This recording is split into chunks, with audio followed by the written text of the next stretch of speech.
सदैव वस्त्र पवित्र रखे, शरीर को पवित्र रखे। ये पशुओं जैसा आचरण करने वाले भजन नहीं कर सकते। ये जो कहते हैं ना भजन में मन नहीं लगता, पवित्रता चाहिए। अब ऐसे पशु की तरह शौच हो लिए, उठे चल दिए, ऐसे नहीं। पवित्रता, शौचाचार का निर्वाह कीजिए। लघु शंका भी जाइए तो जल लेकर जाइए। इंद्री का प्रक्षालन, फिर हाथ का प्रक्षालन, फिर 3 बार आचमन, राधा वल्लभ श्री हरिवंश, राधा वल्लभ श्री हरिवंश। जैसे शास्त्रीय विधान में केशवाय नमः, नारायणाय नमः, माधवाय। पवित्र रहिए। देखो भजन कैसे नहीं होता। मिट्टी जल आदि से बाह्य शरीर की पवित्रता और छल कपट के त्याग से भीतर की पवित्रता बढ़ती है। गुरु से कपट, यह सर्वनाश का लक्षण है। अगर तुम में कोई दोष है, गुरुदेव पूछ रहे हैं, तुमने ऐसा अक्षरशः जैसा हृदय में वैसा बोल दे जी, अब चाहे दंड दो चाहे क्षमा करो, ये आपका विषय। पर सत्य बात यह कि मेरे हृदय में ऐसी पाप वृत्ति थी, मैंने ऐसा किया या ऐसा करने का हमारे संकल्प बन रहा है। गुरु से कपट नहीं। अंदर कपट रखोगे, मन मलिन हो जाएगा, भाग जाओगे, माया घसीट ले जाएगी। जो गुरुदेव ने उपासना दी है उसी का केवल अनुष्ठान। समय कहां आपके पास और के लिए? कहां समय है? प्रियाजू के सिवा हमारे पास समय कहां है? ऐसी दिनचर्या है, एक क्षण भी तो समय नहीं है, तो हम फिर और क्या अनुष्ठान करें? अपनी लाडली जू को हर समय देखते रहना है, दुलार करना है, नाम मंत्र वाणी जी का गायन, उन्हीं की सेवा में। गृहस्थी हैं तो जो व्यापार नौकरी उन्हीं के लिए समर्पित करें। इसके लिए बहुत सहन शक्ति चाहिए। ठंडी गर्मी, मान अपमान, निंदा स्तुति, परिवार वालों की अवहेलना, ये सब मिलेगा इनाम में। इसे सहो चुपचाप, इसके लिए रो मत। कैसे लोग हैं, रो देते हैं, शरीर की प्रतिकूलता में रो देते हैं। अरे आंसू श्री जी के लिए, सिर्फ प्यार में रो श्री जी के, और सब दुख मुस्कुरा के सहना सीखो। मौनम, वाणी को बहुत संभालिए। नाम जप के लिए मौन बहुत आवश्यक है। अगर बार बार थोड़ी थोड़ी देर में बोलते रहेंगे तो एकाग्रता भंग होती रहेगी, नाम में मिठास नहीं अनुभव कर पाएंगे। कभी कभी ऐसा होता है, ये जाम हो जाता है, बोलना भी चाहे तो नहीं बोल पाते, क्यों? क्रम टूट जाएगा। शाम के समय जैसे किसी से मिलना जुलना नहीं, तो तभी लोग पूछते मौन हो क्या? तो फिर नहीं, मौन नहीं, क्या बात, इशारे समझ लो जो काम, चलो। क्योंकि अगर निरंतर मंत्राकार वृत्ति तो बोलने की भी हिम्मत नहीं रह जाती। पर वहां तक पहुंचने के लिए वाणी का मौन आवश्यक है। मौन का मतलब ऊ करना नहीं है, आवश्यक हो तो शब्द बोल दो, नहीं अधिकतर मौन रहने की चेष्टा करो। जो आपको मार्ग मिला है, कई बार वर्णन किया है कि सत्संग में जो शब्द आपको लगते हैं तो डायरी में लिखना चाहिए, या याद कर लो, बाद में लिख लेना जाके। और अपने लिखे हुए सत्संग के वचनों को रोज स्वाध्याय करना चाहिए। अमुक तारीख के सत्संग में ये पॉइंट, और उनको बार बार, ऐसा नहीं कि आपको ही कह रहे हैं, जहां जहां संत मिले जो जो बोले उनके सामने तो लिखा पड़ी नहीं, पीछे हट के लिखना। 2 डायरी हैं, एक सन्यास की है, एक वैष्णव मार्ग। दोनों को, गुरुजनों की, महापुरुषों की वाणी को एकदम एकाग्रता से सुनाओ। जब अलग हटे तो सबसे पहला काम, इस तारीख को इस महापुरुष ने ये शब्द बोला, और उन्हीं का बार बार स्वाध्याय करना। क्योंकि सब शास्त्रों में कहां हम दौड़े घूमेंगे, महापुरुष जन सब शास्त्रों का सार बोलते, उसे लिख लिया। सरलता, आपका जीवन सरल होना चाहिए। छल कपट द्वंद्व, मुख में कुछ और, हृदय में कुछ और, आचरण में कुछ और, यह दुष्ट पुरुष का लक्षण है। उपासक का, शिष्य का लक्षण नहीं है। दुष्टता का त्याग करो। हृदय में कुछ और चल रहा है, वाणी से कुछ और बोल रहे हो, आचरण में कुछ और है, यह दुष्ट पुरुष का लक्षण है। साधु पुरुष का जो वाणी में वही, हृदय में वही, आचरण में है, तीनों की मिलान है, वही साधु है, वही उपासक है, वही भक्त है, जिसकी तीनों एक हो। वाणी से जो बोला वही हृदय में है, जो हृदय में वही आचरण में है। यहां वाणी से कुछ बोल रहे, हृदय में कुछ चल रहा है, आचरण कुछ और बता रहे, ये ठीक नहीं। सरलता का तात्पर्य है मन, वचन और कर्म, ये तीनों एक होने चाहिए। अहिंसा, वाणी से शरीर से किसी को भी कष्ट ना पहुंचे, ऐसी अंदर धारणा रखो। वो अपने संकल्प विकल्प करके कष्ट भोगे, उसकी बात, हमारे द्वारा किसी को कष्ट ना पहुंचे, ये हमारी धारणा हो। सर्दी गर्मी सुख दुख आदि द्वंद्व हर्ष विषाद आदि जो है, इनको सहना सीखो। भगवान भी आदेश करते हैं, मात्रा स्पर्शास्तु कौन्ते शीतोष्ण सुख दुखदा आगमा पायनो अनित्यास्तास्तितिक्षस्व भारत। जो इनको सह जाता है वही परम पदवी को प्राप्त होता है। थोड़ी सी गर्मी आहा, थोड़ी सी सर्दी आहा, पूरे जीवन गर्मी। पैर की त्वचा ऐसी हो गई थी कि बंबूल का कांटा टूट जाता था, घुसता नहीं था। जीवन में कभी पादुका ही नहीं, तो चमड़ी इतनी मोटी हो गई थी पैरों की। सर्दी गर्मी जैसा आप इसको, आप देखो यहां आप कौन सा स्वेटर पहनते हैं, जीवन में कभी नहीं। सर्दी में क्या होता है, यहां ये त्वचा नहीं क्या, हमें तो लगता है काफी सुकोमल अन्य अंगों से यहां की त्वचा है, कपोल नासिका नेत्र आदि। यहां क्या पहनते हो सर्दी में, क्या बिगड़ जाता है, क्योंकि अभ्यास है। गर्भ के बाद निकलने के बाद यहां कुछ ढका ही नहीं, यहां कुछ नहीं ढका, तो पूरे जीवन ढकने की जरूरत नहीं। और अगर पूरे अंगों में न ढका होता तो पूरे जीवन ढकने की जरूरत नहीं। जो जंगल में दिगंबर महापुरुष रहते थे गंगा के किनारे, कितने, तो उनको क्योंकि अभ्यास, और हमने अभ्यास किया कपड़े लत्ते का, तो अभ्यास, हमने अभ्यास किया एसी रूम का, अभ्यास किया गीजर से नहाने का, वो अभ्यास किया तीनों काल गंगा स्नान, वो अभ्यास, कुछ फर्क नहीं पड़ा इस जड़ शरीर में। इसको जैसे रखो। तो सहने का अभ्यास, यदि माया से मुक्त होना है तो सहने का अभ्यास रखो। ये जरा में ओह बहुत गर्मी, ये नहीं उपासक। गर्मी है ठीक है, शरीर का धर्म है, तो इंद्री में ताप लग रहा है ठीक है, राधा राधा राधा। आप कहोगे प्रवचन करने से नहीं होता। कभी बिजली नहीं रखी ईद दाम में, कटवा के रखे थे, बिल्कुल नहीं। जितनी देर होश रहा आंख का हाथ से पंखा कर लिया, नहीं तो बस राधा राधा राधा, जो मिला मांग के खाया, कुछ आसन पे लेट। प्रवचन ही केवल नहीं रहे, अब तो जैसे जोई जोई प्यारो करे सोई मोहि भावे। नहीं, जानबूझ करके अपने शरीर को अधीन नहीं करना चाहिए। सुविधाओं की अधीनता, तुम भोगता नहीं, सुविधाएं तुम्हें भोग रही हैं। जितना तुम सुविधा भोगी बन जाओगे उतना तुम कमजोर हो जाओगे। सीधे प्रकृति का वार सहो, तुम महात्मा सुदृढ़ बलवान हो जाओगे। तुम्हारे आगे समर्थ शब्द लग जाएगा।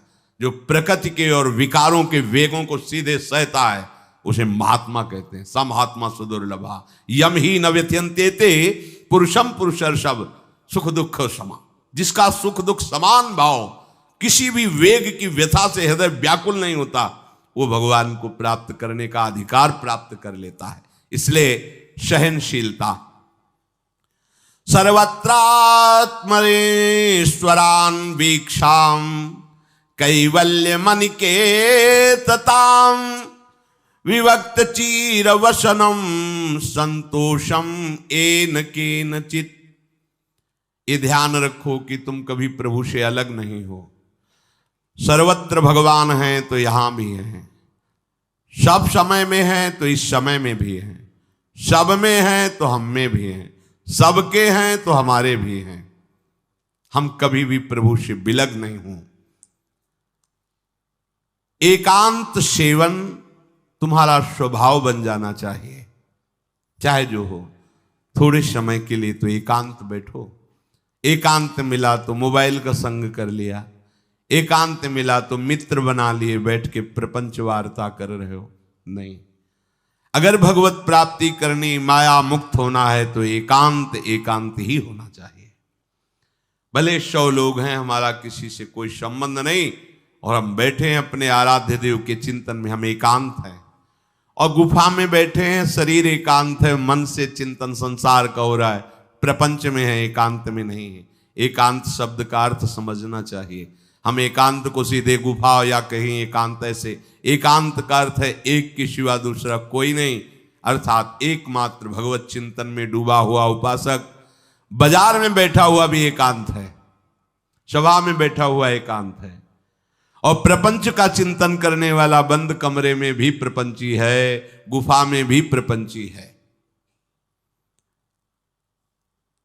जहां आप रह रहे हो उसे ये मेरा घर है ऐसी भावना का त्याग कर दे। अनिकेत ये भगवान का दिया हुआ वास स्थान है। कुछ समय के लिए इसमें शरीर निर्वाह कर रहे हैं, ये भी छूटेगा और ये भी छूटेगा। जैसे स्टेशन में बैठा आदमी आराम से, पर वो बैठा इंतजार कर रहा है कि कब हमारी गाड़ी आवे और उस पर हम यात्रा करें। बस ऐसा ही कुछ स्टेशन जैसा विश्राम है। कब मृत्यु आवे, शरीर छूटे, हम प्रिया प्रीतम को प्राप्त हो। ये न मेरा था, न मेरा है, न मेरा रहेगा। ये न मेरा था, न मेरा है, न मेरा रहेगा। गृहस्थ हो तो पवित्र वस्त्र पहने, और त्यागी हो तो जैसे मिल जाए भगवत कृपा से वैसे वस्त्र पहने। प्रारब्ध के अनुसार तुम्हें जैसी व्यवस्था मिली उसमें संतोष करना सीखो, मांग मत रखो। प्रभु की प्राप्ति के लिए खास बात ध्यान रखनी है, अपनी उपासना में दृढ़ श्रद्धा रखो और सर्वश्रेष्ठ भाव रखो, पर दूसरे किसी की भी निंदा ना करो। अगर किसी की भी निंदा करोगे तो फिर माया तुम्हें मुक्त होने नहीं देगी। मन को, वाणी को, शरीर को संयम में रखो, अर्थात भगवत भजन, भगवत वार्ता और मौन। मन का संकल्प विकल्प रहित होना, विषयों का चिंतन न करना, प्रभु के रूप का, नाम का, धाम का, लीलाओं का चिंतन करना। शरीर का शास्त्र संयम से वर्ताव करना। अब माया मुक्त होते चले जाओगे। इनमें किसी में भी त्रुटि ना हो, सावधानी रखो। अपनी इंद्रियों को सावधान रखो, किसी के दोष न देखने पावे। कोई गलत चेष्टा देखेंगे तो ये भी गलत करने के लिए तैयार हो जाएंगी। हे राजन, श्रवणम कीर्तनम ध्यानम हरेरद्भुत कर्मणः जन्म कर्म गुणानां च तदर्थे अखिल चेष्टिता। श्री भगवान के बड़े अवतार हुए हैं, बड़ी अद्भुत अद्भुत लीलाएं हैं। प्रभु का प्रकट होना, लीला करना, दिव्य गुणों का वर्णन। यदि आप इनको गाएंगे लीलाओं को और श्रवण करेंगे तो मोह की बात क्या, महामोह का भंजन हो जाएगा। बड़ी सामर्थ्य भगवान के चरित्रों की, महिमा बड़ी है। अगर इनको आप सुनेंगे, बार बार सुनेंगे, तो आपको और कोई साधन करने नहीं पड़ेंगे, अपने आप सब साधन प्रकाशित हो जाएंगे। जहां कहीं कभी भी किसी का उद्धार की बात आई है तो भगवत चरित्र सुनने से ही आई है। शरणागति श्रवण से ही प्रारंभ होती है, भक्ति भी श्रवण से ही प्रारंभ होती है, पूर्णता भी श्रवण से ही होती है। श्रवण सुजस सुनी आयऊं, और श्रवणम कीर्तनम स्मरणम। पहला श्रवण, खूब भगवत चर्चा सुनने का स्वभाव बना लेना चाहिए। पर देखा जाता है कि 20 वर्ष भगवत चर्चा सुनने पर रंग नहीं आता, क्योंकि ये तो बना लिया स्वभाव कि जहां भी कथा हो रही सुन रहे, और बाद में निकले तो बख्शते वो किसी को नहीं, सबकी निंदा करते। बस किसी एक की प्रशंसा, एक की निंदा, तुम्हारा सारा का सारा सत्संग बेकार हो गया। अगर सत्संग को सुरक्षित रखना है तो ना किसी की स्तुति, ना किसी की निंदा, जो सुना है उसको अपने जीवन में मनन करते हुए उतारे। प्रभु की लीलाओं का श्रवण और प्रभु के नाम का कीर्तन और प्रभु के रूप का ध्यान, ये 3 बातें बहुत जल्दी भगवत प्रेम प्रकट कर देती है। ये 3 बातें बहुत जल्दी भगवत प्रेम प्रकट कर देती हैं। प्रभु के अवतार लीला चरित्रों का खूब गायन करे, खूब श्रवण करे। भगवान की अवतार लीलाएं भी हैं और प्रभु की प्रेममय निकुंज लीलाएं भी हैं। तो अगर आपका निकुंज लीला में प्रवेश नहीं है तो प्रथम सुने भागवत, भक्त मुख भगवद वाणी। भगवान के अवतारों का, भगवान की अवतार लीलाओं का श्रीमद् भागवत में खूब बढ़िया वर्णन है। पढ़ो, सुनो, क्या होगा इससे? मोह का नाश हो जाएगा। दूसरी बात, नाम कीर्तन, ये तो महान अमृत है। बिल्कुल विश्वास कर लो, नाम कीर्तन अमृत है। ताली बजा के, मंजीरा बजा के, ढोल बजा करके, नाच करके, जैसे बने, अकेले, चार लोग, जैसे बने, नाम संकीर्तनम यस्य सर्व पाप प्रणाशनम। देखो, भगवत चर्चा ने महामोह का नाश कर दिया और भगवान नाम कीर्तन ने सब पापों का नाश कर दिया। नाम संकीर्तनम यस्य सर्व पाप, सर्व, पीछे बीच में जो भी जमा संचित कृम सबको भस्म करने की सामर्थ्य नाम कीर्तन। ये जो राधा राधा आप बोलते हैं, बहुत अमृत है, बहुत अमृत। और प्रभु के रूप का ध्यान, ये तीन बातें बहुत जल्दी माया मुक्त कर देंगे, आपको भगवत प्राप्ति करा देंगे। प्रभु के रूप के ध्यान के लिए ही दिव्य श्यामा श्याम ने बिहारी जी का रूप धारण किया। ये किसी मूर्तिकार की रचना नहीं है। श्री राधा रमण जी सरकार, राधा वल्लभ लाल जी महाराज, श्री बांके बिहारी लाल जी महाराज, ये साक्षात प्रगट ठाकुर है। प्रिया प्रीतम हमारी दृष्टि में सामर्थ्य नहीं कि देख सके, वो तो हरिवंश नेत्रों से देखे जाते हैं। निकष कुंज ठाड़े भये भुजा परस्पर अंश, श्री राधा वल्लभ मुख कमल निरख नयन हरिवंश। हरिवंश नेत्र प्रकट हो जाएंगे, आश्रित जन हो, चिंता की बात नहीं। पर ये जो रूप प्रकट है, इसके ध्यान में तो तुम्हें कोई श्रम नहीं करना। बिहारी जी महाराज, राधा वल्लभ जी महाराज, राधा रमण जी महाराज, भर नेत्र देखो और अपने नेत्र के कैमरा से खींच लो फोटो। अब आप फिर जिधर देखो उधर वैसे ही खड़े नजर आ रहे, वैसे मुस्कुराते हुए दिखाई दे हर समय। और ये आदेश कर रहे हैं हरिवंश महाप्रभु, सब सोहित निष्कामति, श्री वृंदावन विश्राम, श्री राधा वल्लभ लाल को हृदय ध्यान, मुख नाम। राधा वल्लभ लाल का ध्यान करो और राधा वल्लभ श्री हरिवंश बोलो तो तुम्हारी मति निष्काम हो जाएगी, तुम्हें अखंड वृंदावन वास मिल जाएगा। प्यारे जी तुम्हें प्यारे लगने लगेंगे। ये तीन बातें आपको निश्चित भगवत प्राप्ति करा देंगे। इष्टम दत्तम तपोजप्तम वृत्तम यच्चात्मनः प्रियम, दारान श्रुतान गृहान प्राणान यत् परस्मै निवेदनम। जो भी तुम्हारे द्वारा यज्ञ दान तप अथवा जप सदाचार, ये सब प्रभु को अर्पित कर दो, अविनाशी हो जाएगा। प्रभु को अर्पित कर दो जो भी तुम्हारे द्वारा होता है। हे प्रियालाल, आपकी प्रसन्नता के लिए।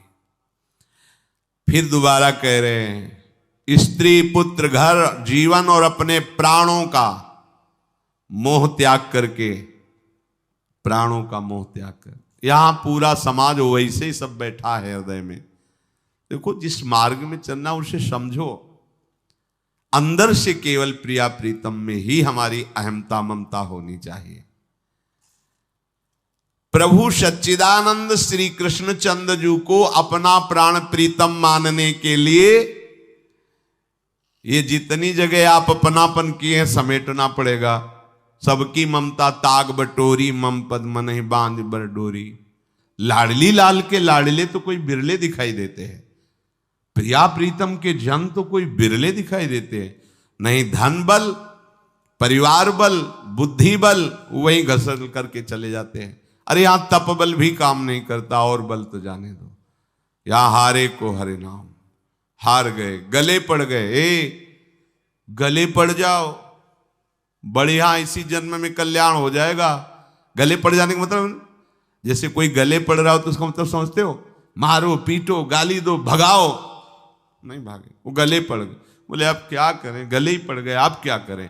ऐसे ही पूज्य श्री स्वामी राम सुखदास जी महाराज कहते, श्री कृष्ण के गले पड़ जाओ भैया, इसी जन्म में तुम्हारा कल्याण। भगवान के गले पड़ जाओ। गले आप तो जैसे भी अब आपके हैं, अब तो हम खूब अल्लाह मचा कहेंगे कि राधा वल्लभ लाल के हैं, तुम्हें अपनी इज्जत बचा लियो तो सुधार लो हमें, समझ गए। ये है गले पड़ना। हाउ कहावत, लंबा तिलक लगाएंगे और जय राधा वल्लभ लाल की बोलेंगे, और आपके लायक तो हम हैं नहीं। अब आपको अपने लायक बनाना कि आपका दास कैसा होता है, तो आपको बनाने के लिए कोई मशीन की जरूरत नहीं, आप ऐसे बना दोगे, बना देना। अब आपके गले पड़ गए, आप ही हमारी इज्जत हो, आप ही हमारे जीवन हो, अपनी इज्जत संभालनी हो तो हमें संभाल लेना। वो संभाल लेते हैं। वो मच्छर को ब्रह्मा बना देते हैं, घोर पापी को ब्रह्म ऋषि बना देते हैं, उनके लिए कोई दुर्लभ बात नहीं। पर जब तक अहंकार है तब तक उनकी तरफ से ये प्रोसेस शुरू नहीं होता। जब हार गया और गले पड़ गए, फिर वो बड़े बड़े महात्माओं के द्वारा भी बंदनी हो जाते हैं।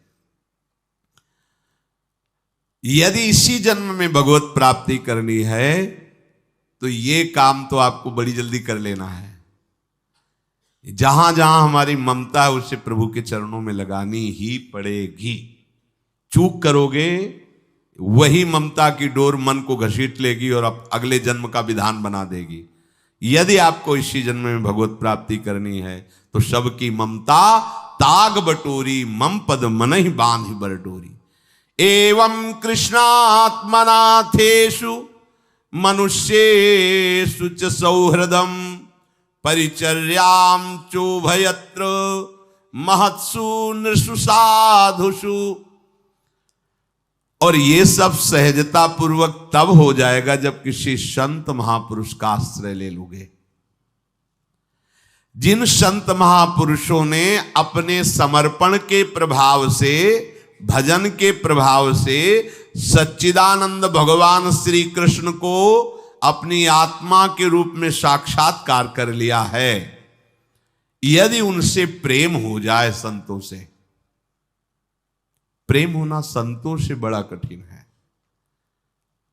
अभी कोई मुस्कुरा के तुमसे कह दे कि कई दिनों से हम तुम्हें देख रहे थे या देख रही थी, बस तुम्हारे मन को कोई निग्रह विग्रह करने की जरूरत नहीं, वो घसीट जाएगा। वो बड़े भाग्यशाली हैं जिन्होंने संतों से प्रेम किया। यहां कह रहे हैं ये जितनी बातें बताई गई, दया, तितिक्षा, मौन, मनोनिग्रह, इंद्रिय निग्रह, परिवार की ममता का त्याग, भगवान से अपनापन, भागवत धर्म का प्रादुर्भाव होना, ये एक साथ सब हो जाएंगे। केवल तुम्हें गुरु चरणों से प्रेम हो जाए, संत चरणों से प्रेम हो जाए, क्योंकि उन्होंने सच्चिदानंद स्वरूप भगवान कृष्ण को अपने प्रेम बल से अधीन कर लिया है। यदि परोपकारी संत जनों से हमारी प्रीति हो जाए तो हमारा स्वभाव बदल जाएगा। संतों से प्रीति है, ये तुम्हारे स्वभाव से परिचय मिलेगा। क्या? परस्परानुकथनम पावनम भगवद्यशः मिथो रतिर्मिथस्तुष्टिर निवृत्तिर्मिथयात्मनः। जब संतों से प्रेम हो जाता है तो स्वभाव बन जाता है क्या? भगवत चर्चा करने का। अपने लोग जब नई अवस्था में तो भिक्षा के लिए चले और आगे संत मिल गए, 2-2, 3-3 घंटे धूप में खड़े भगवत चर्चा हो रही, नीचे धूल जल रही, ऊपर से सूर्य ताप है और खड़े 2-2, 3-3 घंटे चर्चा हो। शाम की किसी बात पर छिड़ गई तो ये शास्त्र 12-1 रात्रि के बज रहे, वो प्रसंग पूरा और उसका निर्णय, रात दिन उसी की चर्चा। स्वभाव बदल जाएगा, कुछ और अच्छा नहीं लगेगा। परस्परानुकथनम पावनम भगवद्यशः, परम पवित्र करने वाले भगवान की बातें वो परस्पर करने लगते हैं। यदि संतों से प्रेम नहीं तो जहां दो मिलेंगे वहां संसार की वार्ता होगी। संत प्रेमी जब मिलेगा तो भगवत चर्चा होगी। ये पहचान है, परस्परानुकथनम पावनम भगवद्यशः। आपस में इकट्ठे होकर नाम कीर्तन करना, भगवत चर्चा करना। पर मिथोरतिर, जो प्रपंची लोग हैं उनसे उनका संबंध नहीं होता। मिथस्तुष्टि, जो भोगी लोग भोगों में सुख प्राप्त करते हैं, उपासकों को उसमें नहीं। जब भगवत चर्चा होती तो ऐसी तृप्ति होती, 1 घंटा चर्चा हुई, आनंद मगन हो गए, आहा आज हमें प्रभु का यश सुनने को मिला, आज भगवत भक्त का संग, हृदय पावन होने लगता है। आध्यात्मिक शांति का अनुभव उन्हीं उपासकों को होता है जो प्रपंच वार्ता न करके परस्परानुकथनम पावनम भगवद्यशा स्मरन्तः स्मारयन्तश्च मिथौघौघहरं हरिं भक्त्या संजातया भक्त्या बिभ्रत्युत्पुलकाम तनुम। अब वो जो संत प्रेमी उपासकों ने ये व्रत ले लिया कि प्रपंच चर्चा नहीं करेंगे, केवल भगवत चर्चा करेंगे, तो अब क्या हुआ? बोले राशि राशि पापों का नाश हो गया उनके। आहा, वो ऐसे श्री कृष्ण स्मरण में रम गए, दूसरों को श्री कृष्ण स्मरण कराना, स्वयं स्मरण में रमना। अब उनके हृदय में प्रभु से प्रेम का उदय हो गया। अब उनके हृदय में जब प्रेम उदय हुआ तो क्वचित रुदन्त्यच्युत चिंतया क्वचित दशन्ति नंदन्ति वदन्त्यलौकिकाः नृत्यन्ति गायत्यनुशीलयन्त्यजम् भवन्ति तूष्णीं परमेत्य निर्वृताः। उनके हृदय की विलक्षण दशा होने लगी।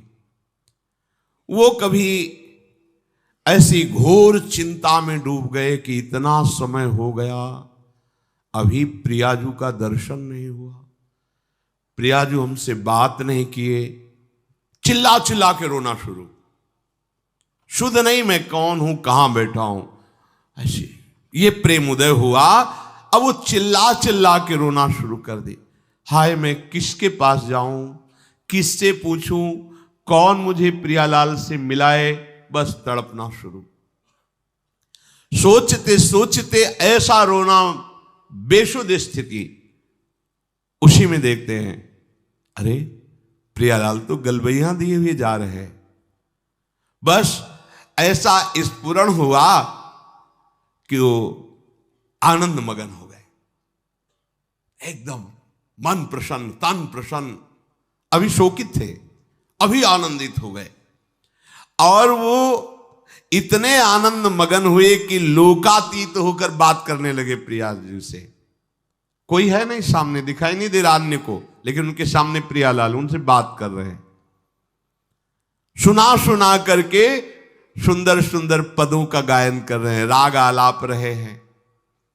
और राग में कभी ऊंचा नीचा स्वर की बात नहीं है प्रियालाल के लिए। फिर इतने आनंद में भर गए कि नाचने लगे, झूम झूम करके नाच रहे। लोगों को लग रहा है कोई है नहीं सामने, कैसे ना, ओ प्रियालाल सामने, प्रियालाल को देख रहे, प्रियालाल को पद सुना रहे, प्रियालाल के सामने नाच रहे। और कभी कभी अरे वो तो हमें छोड़कर चले गए, फिर चिल्लाकर रोने लगते हैं, खोजने लगते हैं। कभी कभी अरे वो तो मुझे हृदय से लगाए हुए, एकदम शांत समाधिस्थ, ऐसी भाव दशाएं उसकी होने लगती है। तो जो इस प्रकार गुरु की शरण होकर उनकी आज्ञा पालन करते हुए, संत जनों से प्रीति रखते हुए, परस्पर भगवत चर्चा करते हुए, नाम कीर्तन करते हुए, भगवत रूप का ध्यान करते हुए, प्रतिपल प्रभु का चिंतन करते हैं, उनको इस दुरंत माया से पार होने के लिए कोई कठिनता नहीं, वो सहज में पार हो जाते हैं। और पार ही होना है, दूसरा कोई सूत्र नहीं है हमारे पास, कोई अब मंगल का रास्ता नहीं रह गया। ऐसी आग में जलना, जीते जी जल रहे काम क्रोध की आग में, मरते समय मृत्यु, बार बार जन्म मरण, फिर प्रलय, फिर महाप्रलय, फिर जन्म मरण, कब तक चलता रहेगा? अब तो मनुष्य जन्म मिला है, वृंदावन मिल गया है, रसिकों का संग मिल गया, अब तो जीत जाओ बाजी। नहीं तो ध्रुवदास जी कहते हैं बार बार तो बनत नहीं, या संजोग अनूप, मानुष तन वृंदा विपिन, रसिकन संग विविरूप, अत्यंत उदार करुणा वरुणालय, स्वामिनी की चरणाश्रय, निरंतर नाम जप, चूको मत, लक्ष्य बना लो। इसी जन्म में हमें भगवत प्राप्ति करनी, ये दृढ़ निश्चय कर लो आप, कोई दूसरी बात नहीं। मुझे इसी जन्म में भगवत प्राप्त करनी ही है, कोई दूसरा रास्ता नहीं है बचने का। बस दूसरा रास्ता रखोगे तो मन फिर फंसा देगा। बस भगवत प्राप्ति करनी, फिर चाहे जैसे बर्ताव करवाओ, प्रभु आप जानो, एक बार हमसे मिलो, एक बार हमें इन द्वंद्वों से मुक्त करो, एक बार इन विकारों की जलन से मुझे ऊपर उठाओ, ये जन्म मरण का चक्र एक बार मिटाओ नाथ, फिर जैसा चाहो वैसा खेलो, ऐसा निश्चय करो। श्री राधा वल्लभ लाल की।